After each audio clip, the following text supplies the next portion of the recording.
un grand plan d'investissement destiné à construire des méga bassines souterraines pour stocker l'eau de pluie l'hiver afin de pouvoir l'utiliser l'été.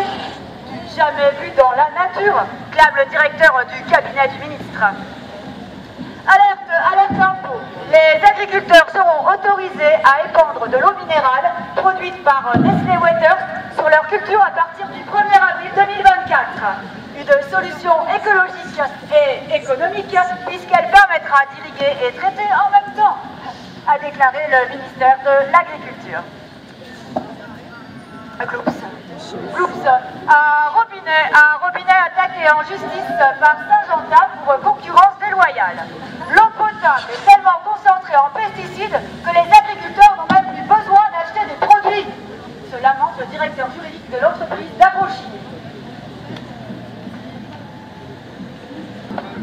Dernière minute, après la suspension des dissolutions des soulèvements de la terre, le Conseil d'État annonce l'annulation de l'élection d'Emmanuel Macron. Il existe un doute sérieux quant à la qualification de quinquennat écologique mentionnée lors de sa campagne électorale et retenue par le décret d'élection, a justifié la juridiction administrative dans un communiqué de presse. Écoterrorisme. Après la dissolution des soulèvements de la terre, Gérald Darmanin annonce que les propriétaires de potagers qui n'utilisent pas de Roundup devront porter un bracelet électronique à partir du 1er juillet 2024. Les amateurs de biodynamie seront fichés S pour sorcellerie, a précisé par ailleurs le ministère de l'Intérieur.